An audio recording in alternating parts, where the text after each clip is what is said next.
السلام علیکم ورحمۃ اللہ وبرکاتہ۔ الحمد للہ رب العالمین، والصلاة والسلام على سید الانبیاء واشرف المرسلین وعلى آلہ الطیبین الطاہرین واصحابہ الراشدین الاکرمین وعلى محبیہم وتابعیہم بإحسان إلی یوم الدین، واشہد ان لا الہ الا اللہ وحدہ لا شریک لہ، واشہد ان سیدنا ونبینا ومولانا محمدا عبدہ ورسولہ، اما بعد فاعوذ باللہ من الشیطان الرجیم، بسم اللہ الرحمن الرحیم۔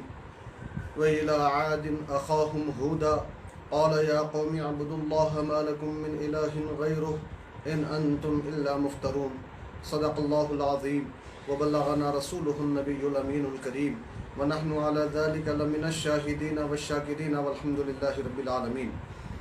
عزیزان گرامی، سورہ ہود کا تسلسل ہے۔ گزشتہ کل پہلے رسول سیدنا آدم علی نبینا، حضرت نوح علی نبینا وعلیہ الصلاۃ والسلام کا ذکر آپ نے سماعت فرمایا، اور ان کی قوم پر جو عذاب آیا تھا اس کا بھی ذکر آپ نے سن لیا۔ اب اس کے بعد سلسلہ وار حضرت ہود علیہ السلام، پھر حضرت صالح علیہ السلام، پھر حضرت ابراہیم علیہ السلام، اور پھر حضرت لوط علیہ السلام، اور پھر حضرت شعیب اور حضرت موسیٰ علی نبینا وعلیہم الصلاۃ والسلام کا یہاں تفصیل سے ذکر کیا جا رہا ہے۔ رسولان گرامی کی یہ مقدس جماعت اور اس کا ذکر قرآن کریم میں جا بجا ہمیں ملتا ہے، مختلف اسلوبوں میں، مختلف طریقوں کے ساتھ۔ ان انبیاء کرام اور رسولان اعظام کا ذکر رب تبارک و تعالی قرآن پاک میں کر کے ہمیں یہ بتانا چاہتا ہے کہ دیکھو یہ میرے محبوب ہیں، یہ میرے پیارے بندے ہیں، ان کا ذکر کرتے رہنا مجھے بہت ہی پسند ہے۔ صرف ان کا ذکر کرنا ہی محبوب نہیں ہے، بلکہ ساتھ میں ان لوگوں کی نافرمانیاں کرنے والے، ان کی شانوں میں گستاخیاں کرنے والے اور اللہ کی نافرمانیاں کرنے والے بدبختوں کا کیا انجام ہوتا ہے اس کا بھی ذکر کرنا رب تبارک و تعالی اس کا سلسلہ قرآن پاک میں جاری رکھا ہے، یہ بتانے کے لیے کہ اللہ والوں کی محبت اور ان کی تابع داری، ان کی فرما برداری یہ انسان کو کامیاب کرتی ہے، سرخرو کرتی ہے، اور ان حضرات کی دعوتوں سے انحراف اور ان کی شان میں گستاخی یہ رب تبارک و تعالیٰ کو بہت ہی ناپسند ہے۔ رب تبارک و تعالیٰ دنیا میں بھی اس کا ان کو مزہ چکھاتا ہے اور آخرت کا عذاب ان کے لیے تیار ہے۔ یہاں یہ ذہن میں رہے کہ تمام انبیاء کرام اور رسولان اعظام علیہم السلام کی جو دعوت تھی وہ مشترک تھی، سبھی رب تبارک و تعالیٰ کی توحید، وحدانیت، اس کی خالقیت، ربوبیت، مالکیت کی طرف اور اس کی عبادت کی طرف بلاتے رہے، اور لوگوں نے جب مسلسل نافرمانیاں کیں تو ان کا انجام بھی اسی سورہ میں بتلایا گیا اور دوسری جگہوں پر بھی بتلایا گیا۔ یہاں رب تبارک و تعالیٰ نے ماننے والوں کے بارے میں فرمایا کہ یہ جنت میں داخل کیے جائیں گے اور یہ جنت میں ہمیشہ رہیں گے، اور جو نہیں ماننے والے ہیں ان کے بارے میں دوزخ اور دوزخ میں خلود یعنی دوام کا ذکر کیا گیا۔ پھر اس کے بعد رب تبارک و تعالیٰ نے اتمام حجت کے لیے فرما دیا کہ ذالک من انباء القرآن نقصہ علیک منہا قائم و حصید۔ اے محمد عربی صلی اللہ علیہ وسلم، یہ گزشتہ زمانوں کی بستیوں والوں کے واقعات ہیں جسے ہم آپ کے سامنے بیان کر رہے ہیں۔ اب ان بستیوں میں سے کچھ بستیاں ویران دیواروں پر کھڑی ہوئی ہیں، اور کچھ بستیاں ایسی ہیں جو بالکل ہی نیست و نابود ہو چکی ہیں، ایسے جیسے کٹا ہوا کھیت گر جاتا ہے۔ تو یہ اس میں مفسرین کرام فرماتے ہیں کہ نبی پاک کے علم غیب کی طرف اشارہ ہے کہ اللہ فرما رہا ہے کہ اے حبیب ہم آپ کو بتاتے ہیں، کوئی اور آپ کو نہ بتائے، ہم بتائیں، یہی تو غیب ہے۔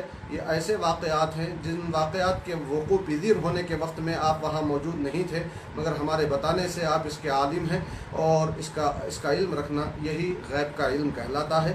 پھر اس کے بعد رب تبارک و تعالیٰ نے ان ظالموں کے بارے میں فرمایا کہ وما ظلمناہم ولکن ظلموا انفسہم، ہم نے ان پر ہلاکت بھیج کر، عذاب بھیج کر ان پر ظلم نہیں کیا، لیکن ان لوگوں نے خود نافرمانی کر کے اور انبیاء کرام کی شان میں گستاخی کر کے یہ خود اپنے اوپر ظلم کرنے والے ہوئے، اور نتیجہ یہ ہوا کہ ان کے معبودان باطل بھی ان کو جب عذاب آ گیا تو بچا نہ سکے۔ اس کا ذکر یہاں کیا گیا۔ پھر اس کے بعد فرماتے ہیں کہ اسی سورے میں ایک اور آیت آئی ہے، رب تبارک و تعالیٰ نے فرمایا وَأَقِمِ الصَّلَاةَ طَرَفَيِ النَّهَارِ وَزُلَفًا مِّنَ اللَّيْلِ إِنَّ الْحَسَنَاتِ يُذْهِبْنَ السَّيِّئَاتِ، کہ اے حبیب صلی اللہ علیہ وسلم اور اے حبیب کے ماننے والو، تم لوگ دن کے دونوں کناروں میں نماز قائم کرتے رہو اور رات کے درمیانی حصے میں نمازیں پڑھتے رہو، بے شک یہ نیکیاں گناہوں کو ختم کر دیتی ہیں۔ اس کے ضمن میں مفسرین کرام فرماتے ہیں، حضرت عبداللہ بن مسعود رضی اللہ تعالیٰ عنہ سے روایت ہے کہ ایک شخص نبی پاک صلی اللہ علیہ وسلم کے پاس آیا اور آ کے اس نے کہا کہ یا رسول اللہ، میں شہر کے دور والے حصے میں ایک عورت کے ساتھ ظاہری طور پر گناہ میں مبتلا ہوا ہوں، میں نے اس سے بالکلیہ طور پر نہانے کی کیفیت آنے تک گناہ نہیں کیا، ہاں یہ ہے کہ مجھ سے اس کا مس ہو گیا ہے اور بڑا گناہ مجھ سے ہو گیا ہے، آپ میرے بارے میں جو چاہیں فیصلہ فرمائیے۔ تو حضرت عمر فاروق رضی اللہ تعالیٰ عنہ نے اس شخص سے کہا کہ اللہ تعالیٰ نے تمہاری پردہ پوشی کی تھی، کسی اور کو تمہارے اس گناہ کے بارے میں کوئی خبر نہیں تھی، اگر تم بھی اپنے آپ پر پردہ ڈالے رکھتے تو یہ بہت اچھا ہوتا۔ تو اس وقت میں رسول پاک صلی اللہ علیہ وسلم نے ان کا کوئی جواب نہیں دیا، وہ شخص چلے گئے۔ اسی وقت میں یہ آیت رب تبارک و تعالیٰ نے نازل فرما دی اور فرما دیا کہ یہ جو نوافل ہیں، دن و رات کی نفل عبادتیں، یہ انسان کے گناہوں کو مٹا دیتی ہیں۔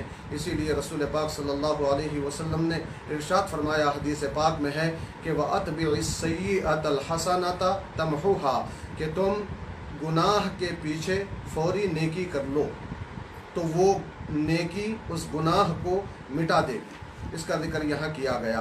پھر اس کے بعد اس کے خصوصیت کے ساتھ مفسرین کرام ایک اور بات کی طرف یہاں اشارہ کرتے ہیں، جس سے عظمت شان محمدی اجاگر ہوتی ہے اور لوگوں کے دلوں میں محبت رسول صلی اللہ علیہ وسلم کا سمندر موجزن ہو جاتا ہے۔ اللہ تعالیٰ نے دیکھو یہاں فرمایا فاستقم کما امرت ومن تاب معک ولا تطغوا انہ بما تعملون بصیر۔ اے حبیب صلی اللہ علیہ وسلم، جیسے آپ کو حکم دیا گیا ہے ویسے آپ صراط مستقیم پر گامزن رہیے، اور جو آپ کے ساتھ توبہ کر چکے ہیں وہ لوگ بھی اسی راستے پر گامزن رہیں، اور تم سب سرکشی میں نہ پڑ جاؤ، یقیناً اللہ تبارک و تعالیٰ تمہارے اعمال کو دیکھ رہا ہے۔ پھر فرمایا ولا ترکنوا الی الذین ظلموا، اور تم لوگ ظالموں کی طرف جھکاؤ اختیار نہ کرو۔ پھر اس کے بعد اگلی آیت میں فرمایا وَأَقِمِ الصَّلَاةَ طَرَفَيِ النَّهَارِ زُلَفًا مِّنَ اللَّيْلِ، کہ اے حبیب صلی اللہ علیہ وسلم دن کے دونوں کناروں میں اور رات کے حصوں میں نماز قائم کرو، نوافل پڑھتے رہو۔ تو یہاں کچھ باتوں کا حکم دیا گیا جن کو کرنا ہے، اور کچھ باتوں سے روکا گیا جن سے رکنا ہے۔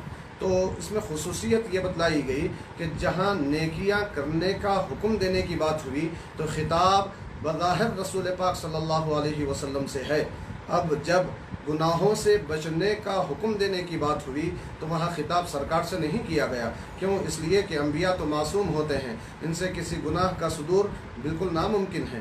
تو پھر اب یہاں یہ انداز اختیار کر کے بتا دیا گیا کہ نبی پاک صلی اللہ علیہ وسلم کی شان میں کسی بھی اعتبار سے کوئی کمی نہیں کی جا سکتی، بلکہ صرف نیکیوں کے بارے میں سرکار کو حکم دیا جائے گا اور ضمناً پوری امت داخل ہوگی، اور جہاں گناہوں سے رکنے کا کوئی حکم دیا جائے گا تو وہاں سرکار سے خطاب نہیں کیا جائے گا، بلکہ وہاں خصوصیت کے ساتھ ایمان والوں ہی سے خطاب کیا جائے گا۔ پھر اس کے بعد یہ سورہ تقریباً ختم ہوتا ہے، اگلا سورہ شروع ہو رہا ہے۔ یہ سورہ یوسف ہے۔ اس سورہ یوسف کے بارے میں رب تبارک و تعالیٰ نے خود ابتدائی آیتوں میں فرمایا کہ یہ احسن القصص ہے، انہیں تمام قصوں میں سب سے بہترین قصہ ہے، بہترین اور پیارا قصہ۔ تو یہ قصہ یہ ایک ہی جگہ پر رب تبارک و تعالیٰ نے پورا مفصل بیان کر دیا ہے۔ دوسرے انبیاء کرام کے قصے مختلف مقامات پر مختلف اسلوبوں میں مختلف انداز میں بیان کیے گئے ہیں، مگر حضرت یوسف اعلیٰ نبینا علیہ السلام کا واقعہ یہاں صرف اور صرف سورہ یوسف میں از ابتدا تا انتہا بیان فرمایا ہے، اور پھر رب تبارک و تعالیٰ نے خود اس کو احسن القصص فرمایا ہے۔ تو واقعی یہ قصہ اپنے اندر عجیب شان رکھتا ہے اور بہت زیادہ پیارا یہ قصہ ہے۔ اس قصے میں کیا تھا ہم اجمالی طور پر آپ کے سامنے رکھتے چلیں۔ حضرت یوسف علیہ السلام نے بچپن میں خواب دیکھا، خواب دیکھنے کے بعد اپنے والد حضرت یعقوب علیہ السلام کو وہ خواب سنایا۔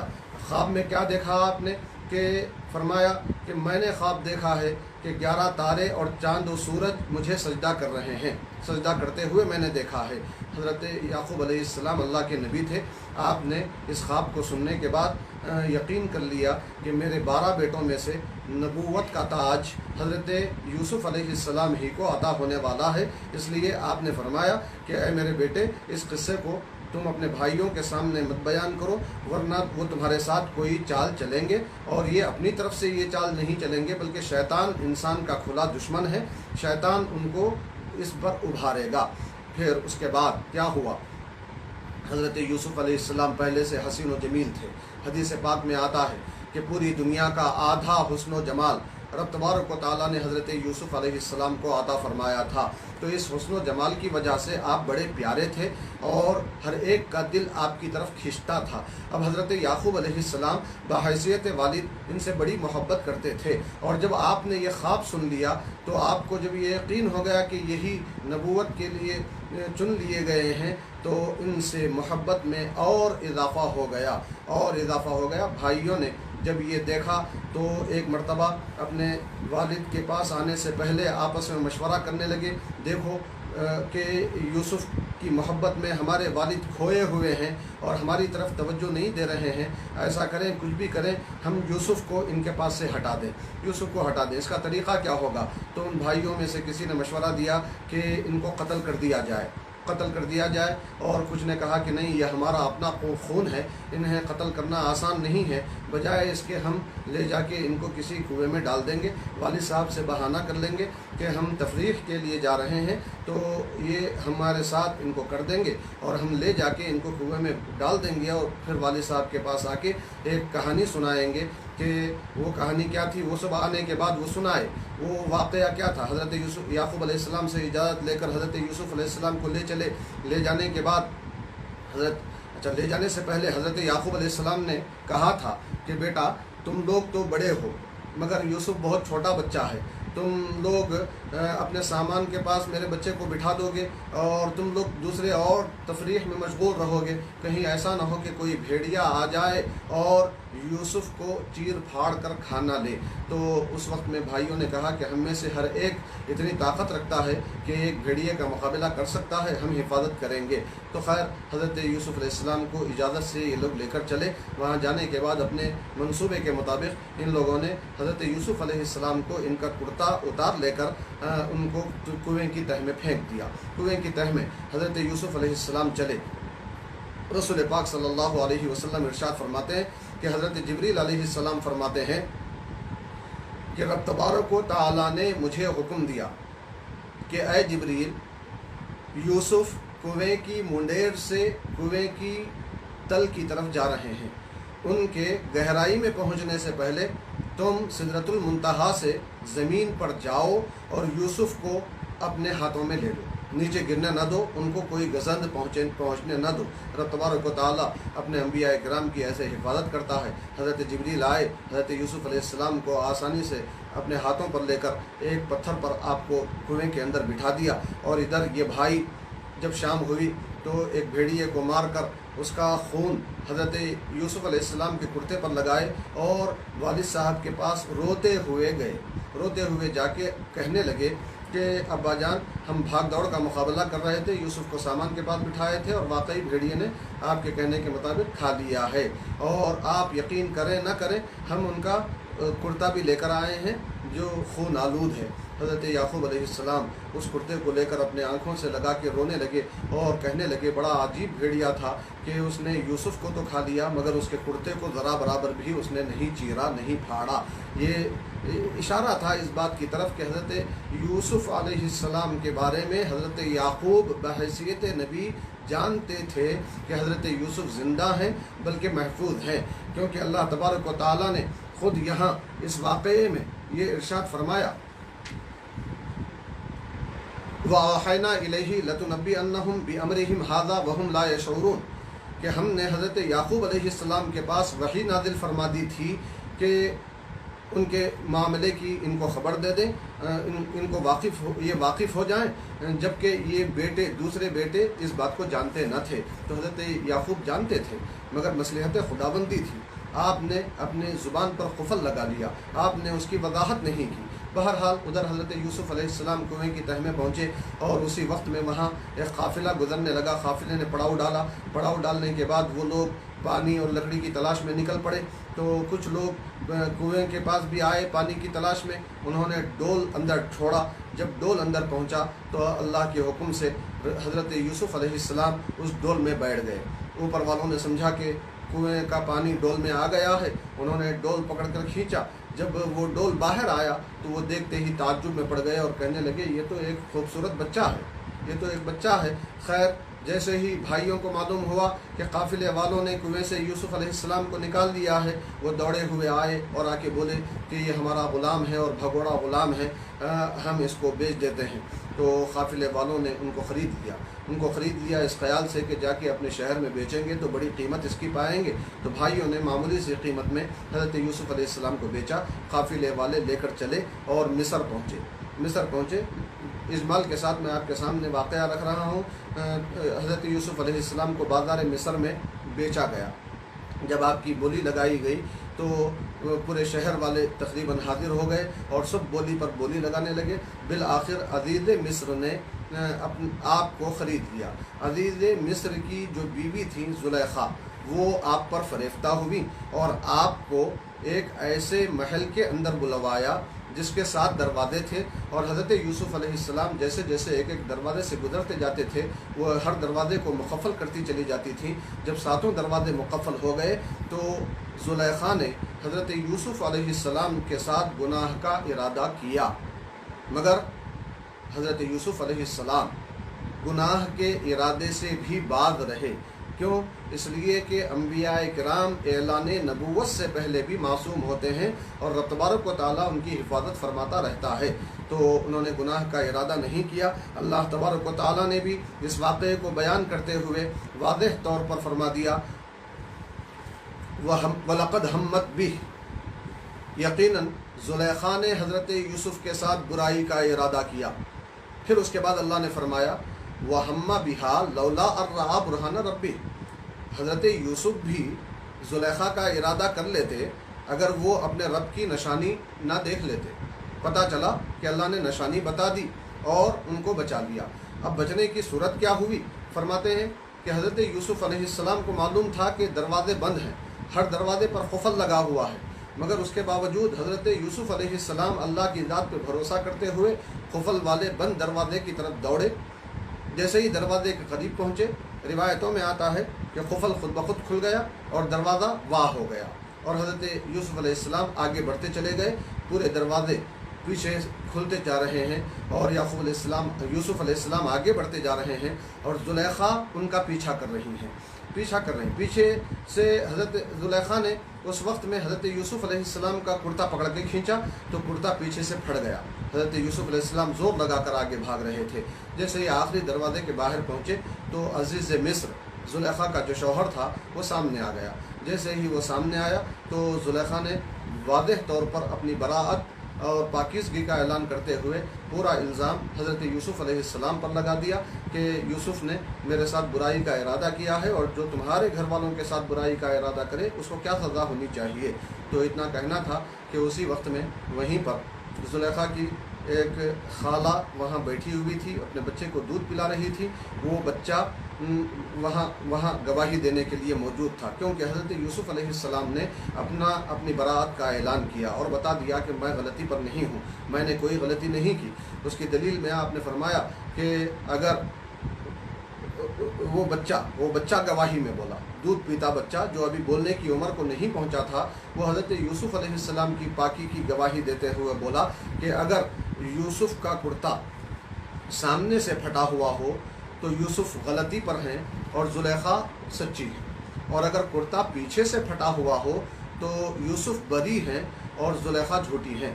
کیوں؟ اس لیے کہ کرتا پیچھے سے پھٹا ہوا ہونا اس بات کی دلیل ہوگی کہ حضرت یوسف بچ کے بھاگنا چاہتے تھے اور پیچھے سے زلیخا کھینچ رہی تھی، اس لیے کرتا پھٹ گیا، اور سامنے سے پھٹنے کا مطلب یہ ہوگا کہ یوسف علیہ السلام زبردستی کرنا چاہتے تھے اور زلیخا انہیں دور بھگا رہی تھی، اس لیے سامنے سے پھٹا۔ تو خیر جب دیکھا گیا تو یہ دیکھا گیا کہ واقعی حضرت یوسف علیہ السلام کا کرتا پیچھے سے پھٹا ہوا تھا۔ عزیز مصر نے سمجھ لیا کہ غلطی یوسف علیہ السلام کی نہیں ہے، مگر اپنی بیوی کو بھی وہ کچھ کہہ نہیں سکتا تھا، اس لیے حضرت یوسف علیہ السلام سے بولا کہ اے یوسف اس سے منہ موڑ لیجئے۔ پھر اس کے بعد اپنی بیوی سے بولا کہ چلو تم اپنی غلطی کے لیے مغفرت مانگ لو، معافی مانگ لو، یقیناً تم غلطی کرنے والوں میں سے ہو۔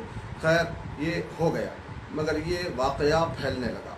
جب پھیلنے لگا تو خصوصیت کے ساتھ عورتوں کے درمیان، بڑے بڑے گھرانوں کی عورتوں کے درمیان مسالے لگا کر اس واقعے کو پھیلایا جانے لگا اور سب اس میں مزہ لینے لگے۔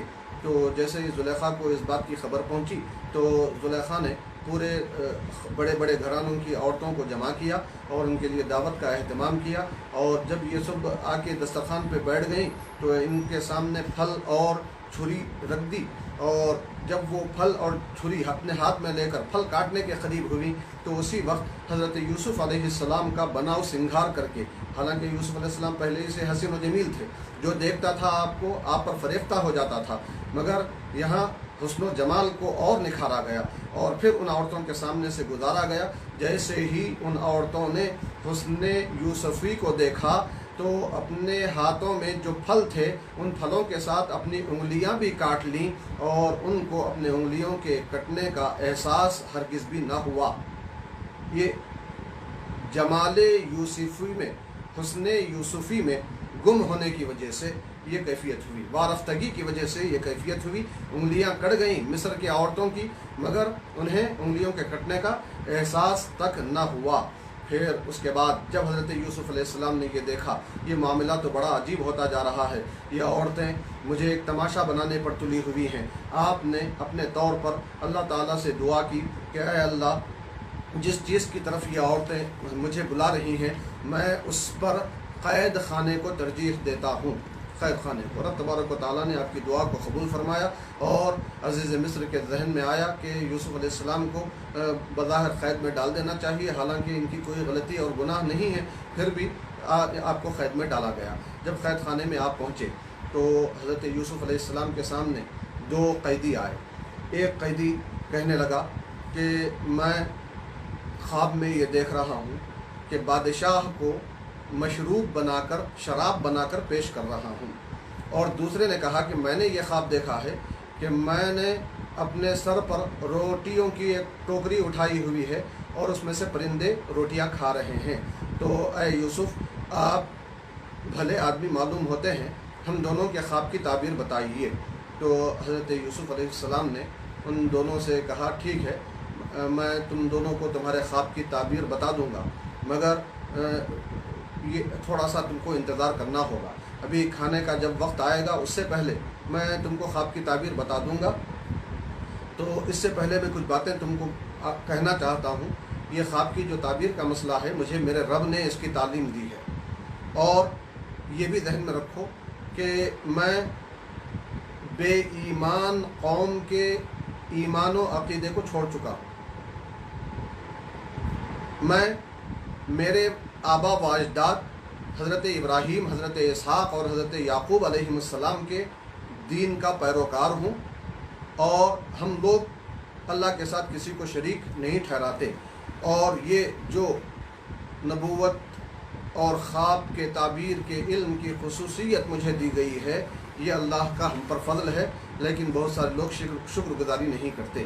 پھر اس کے بعد آپ اور دعوت دیتے ہوئے ان قیدیوں سے کہنے لگے، اے میرے قید خانے کے ساتھیوں، مجھے بتاؤ کہ کیا کئی خدا بہتر ہیں یا ایک خدا جو سب پر غالب ہو، یکتا ہو؟ تم جن جن خداؤں کی عبادت کر رہے ہو وہ صرف نام ہے، تمہارے باپ داداؤں نے یہ نام رکھ لیے ہیں، حقیقت سے ان کا کوئی تعلق نہیں ہے، حقیقت میں ان کا کوئی وجود نہیں ہے۔ یہ دعوت آپ نے دی، تعلیم آپ نے بتائی، ایمان کی طرف بلایا، شرک سے بچنے کی دعوت دی۔ اب اس کے بعد حضرت یوسف علیہ السلام نے ان دونوں کو ان کے خواب کی تعبیر بتائی۔ جو آدمی خواب میں یہ دیکھا تھا کہ وہ شراب بنا کر بادشاہ کو پیش کر رہا ہے، اس کے بارے میں آپ نے بتایا کہ تم پر جو الزام لگایا گیا تھا کہ تم نے بادشاہ کے شراب میں زہر ملایا ہے، یہ الزام غلط ثابت ہوگا اور تم بری ہو جاؤ گے، دوبارہ ملازمت پر تم رکھ لیے جاؤ گے اور بادشاہ کو شراب بنا کر پیش کرو گے۔ اور دوسرے آدمی کے بارے میں فرمایا کہ تم پر الزام ثابت ہو جائے گا اور تم کو پھانسی پر لٹکا دیا جائے گا۔ ان دونوں کو ان کے خواب کی تعبیر بتانے کے بعد اب چونکہ ان دونوں کو قید خانے سے نکال کے لے جایا جانے والا تھا، جس کو پھانسی پہ چڑھانا ہے اس کو بھی لے جائیں گے اور جس کو نوکری پہ بحال کرنا ہے اس کو بھی لے جائیں گے، تو جو ملازمت پر جانے والا تھا اس سے آپ نے کہا اذکرنی عند ربک، کہ تم اپنے بادشاہ کے پاس مجھے یاد کرنا، انہیں یہ بتانا کہ میں یہاں قید میں پڑا ہوا ہوں اور مجھے قید سے نکلنا ہے۔ یہ جب ہوا تو روایت میں آتا ہے کہ حضرت جبریل علیہ السلام قید خانے میں حضرت یوسف علیہ السلام کی بارگاہ میں آئے اور کہا، اے یوسف، تمہیں اپنے بھائیوں کے ہاتھوں سے قتل ہونے سے کس نے بچایا؟ حضرت یوسف علیہ السلام بولے، اللہ تعالیٰ نے بچایا۔ تو حضرت جبریل پوچھے کہ تمہیں کنویں سے کس نے نکالا؟ تو حضرت یوسف علیہ السلام بولے، اللہ نے نکلوایا۔ پوچھا حضرت جبریل علیہ السلام نے کہ تمہیں زنا سے کس نے بچایا؟ حضرت یوسف علیہ السلام نے فرمایا کہ اللہ نے بچایا۔ پھر اس کے بعد حضرت جبریل علیہ السلام پوچھے کہ تمہیں عورتوں کے مکر و فریب سے کس نے محفوظ رکھا؟ فرمایا اللہ نے۔ تو حضرت جبریل علیہ السلام کہنے لگے کہ اے یوسف، جب ہر جگہ اللہ تعالیٰ تمہیں بچاتا رہا تو اب قید خانے سے نکلنے کے معاملے میں تم نے اللہ کو کیسے بھلا دیا؟ اور تم قید خانے کے ساتھی پر بھروسہ تم نے کیسے کر لیا؟ تو حضرت یوسف علیہ السلام نے اسی وقت اپنے مقام و مرتبے کے اعتبار سے جو یہ ذلت آپ سے سرزد ہوئی تھی، اللہ کی بارگاہ میں اس کے لیے معافی مانگی اور اللہ سے رحم کی درخواست کی۔ تو اللہ تبارک و تعالیٰ نے حضرت جبریل علیہ السلام کے ذریعے فرما دیا کہ ٹھیک ہے، جب تم نے اپنے قید خانے کے ساتھی سے کہا تھا اذکرنی عند ربک، اذکرنی عند ربک میں پورے 12 حرف ہیں، تو تم کو 12 سال کی قید میں رہنا ہے، کیونکہ 12 حرف تم نے اس کے لیے استعمال کیے تھے۔ تو خیر، حضرت یوسف علیہ السلام 12 سال تک قید خانے میں رہے۔ اب اس دوران میں آپ کے باہر نکلنے کا جو ذریعہ بنا وہ کیا تھا؟ کہتے ہیں کہ بادشاہ نے، قرآن پاک میں ہے کہ بادشاہ نے خواب دیکھا، خواب میں اس نے دیکھا کہ 7 موٹی گائیوں کو 7 دبلی پتلی گائیاں کھا جا رہی ہیں، اور اسی طرح 7 تر و تازہ موٹے تازے بھٹوں کو 7 خشک بھٹے کھا جا رہے ہیں۔ بادشاہ نے یہ خواب دیکھا تو اپنے درباریوں سے کہا کہ دیکھو، مجھے میرے خواب کی تعبیر بتاؤ، اگر تم لوگ خواب کی تعبیر دے سکتے ہو۔ تو ان لوگوں کو خواب کی تعبیر معلوم نہیں تھی۔ ان لوگوں نے کہا کہ یہ بیکار قسم کا خواب ہے اور ہم خوابوں کی، یہ بیکار قسم کے خوابوں کی تعبیر جاننے والے نہیں ہیں۔ تو اس وقت میں وہ آدمی جو بادشاہ کو شراب پلانے پر مامور تھا، جو قید خانے میں حضرت یوسف علیہ السلام کے صحیح خواب کی تعبیر بتانے پر چھوٹ کر آیا تھا، اس کو یاد آیا کہ یوسف علیہ السلام قید خانے میں ہیں جو صحیح تعبیر بتا سکتے ہیں۔ تو اس نے بادشاہ سے گزارش کی کہ آپ مجھے اجازت دیجیے، میں جا کے یوسف سے قید خانے میں آپ کے اس خواب کی تعبیر لے کر آتا ہوں۔ حضرت یوسف علیہ السلام کے پاس وہ پہنچا اور جا کے یہ پورا خواب سنایا۔ تو حضرت یوسف علیہ السلام نے خواب کی تعبیر بتائی، فرمایا کہ پہلے 7 سالوں تک بہت سرسبزی شادابی ہوگی، اچھی برسات ہوگی، اچھی پیداوار ہوگی۔ اور جب اچھی پیداوار ہوگی تو اب تم جو کچھ کھیتوں سے کٹوائی کرو گے اس کو اس کے اپنے بھٹوں میں رکھو، صرف اتنا ہی اس میں سے نکالو جتنا تم کو کھانے کی ضرورت ہو۔ پھر اس کے بعد اگلے 7 سال قحط والے آئیں گے، تو نتیجے میں یہ قحط والے سالوں میں جو پچھلے 7 سالوں میں تم جمع کیے تھے وہ ختم ہو جائے گا۔ پھر اس کے بعد 1 سال بڑی سرسبزی اور شادابی والا آئے گا جس میں خوب برسات ہوگی اور خوب اس میں تم کو نعمتیں عطا ہوں گی۔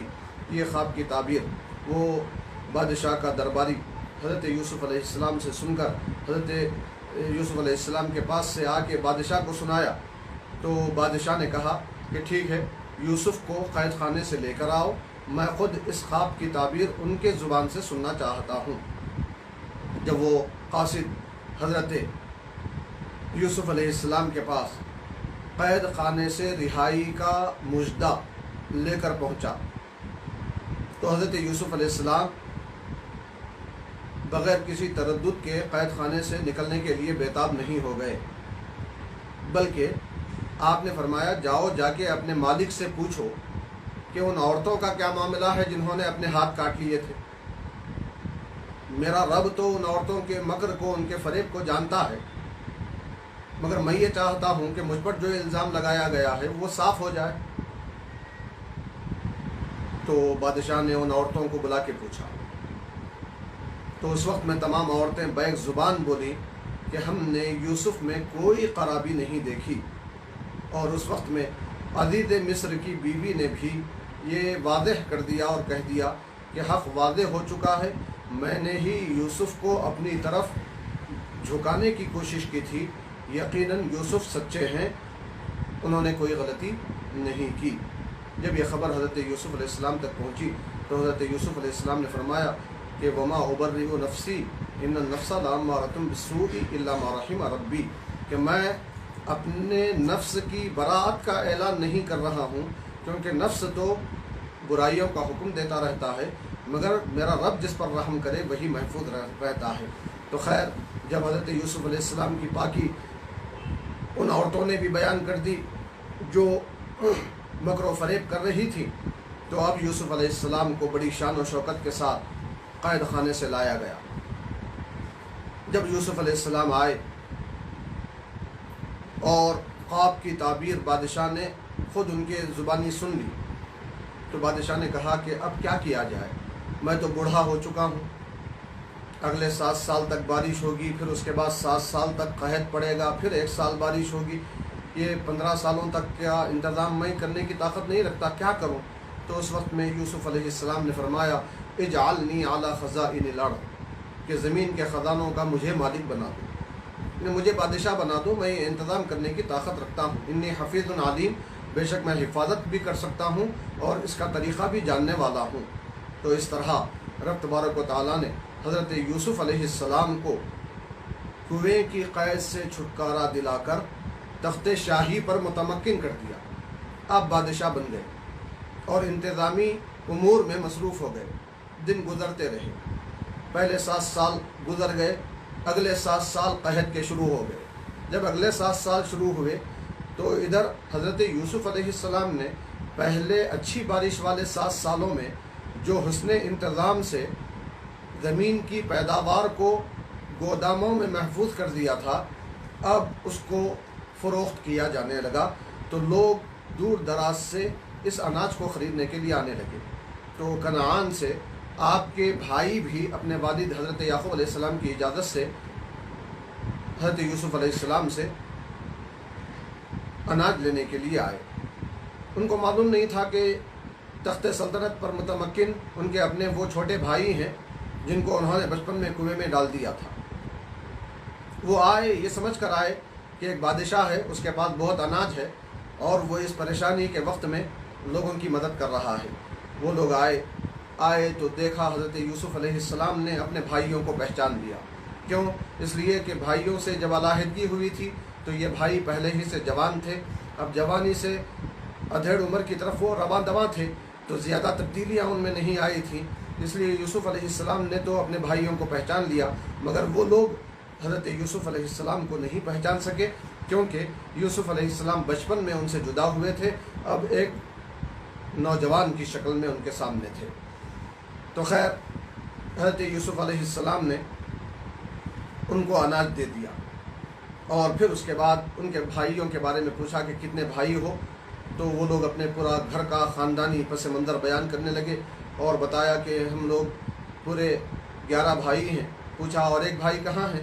کہنے لگے کہ ہم 12 بھائی تھے، یوسف بچپن میں ہم سے جدا ہو گئے ہیں، تو نتیجے میں 11ویں جو چھوٹے بھائی ہیں بنیامین، ان کو والد نے یوسف کی یاد میں اپنے پاس روک لیا ہے، اس لیے ہم 10 بھائی اناج لینے کے لیے آئے ہیں، اور اگر آپ مہربانی فرما کے ہمارے بھائی بنیامین کا بھی اناج دے دیں تو بہتر ہے۔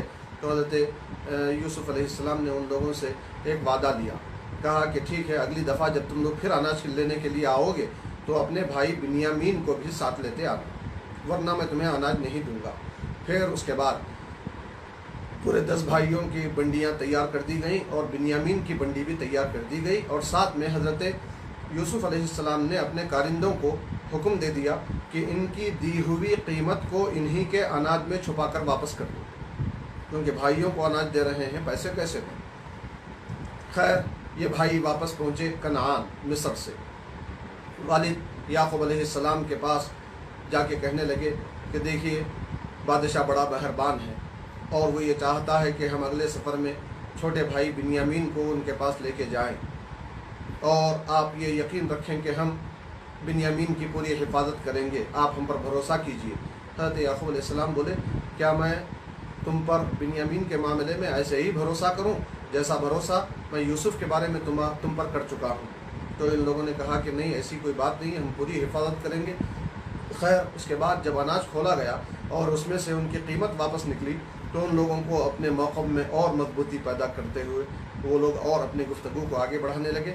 بالآخر دوسری مرتبہ جب یہ پھر اناج لینے کے لیے نکلے تو حضرت بنیامین کو بھی ساتھ کر دیا گیا، مگر یعقوب علیہ السلام نے وہاں ایک حکمت اور مصلحت بتلائی اور فرمایا کہ اے میرے بیٹو، تم 11 آدمی ہو، تم 11 ایک ساتھ جاؤ گے تو کوئی بھی دیکھنے والا 11 بھائیوں کو ایک ساتھ دیکھ کر نظر لگا سکتا ہے، اس لیے تم ایسا کرو، جب شہر میں داخل ہونا تو ایک دروازے سے نہ جانا، شہر کے مختلف دروازے ہوں گے، 2 بھائی کر کے الگ الگ دروازوں سے جانا، اور جو کچھ ہوگا اللہ تعالیٰ کی حفاظت میں ہوگا، اللہ تعالیٰ کا فیصلہ ہی چلے گا، میں اسی کے ذات پہ بھروسہ کرتا ہوں۔ ظاہری طور پہ یہ سبب اور وسیلہ تو اختیار کرنے کی بات تم کو کر رہا ہوں، اور تم کو اس کو اختیار کرنا ہے، مگر بھروسہ اللہ ہی کی ذات پر تم کو رکھنا ہے۔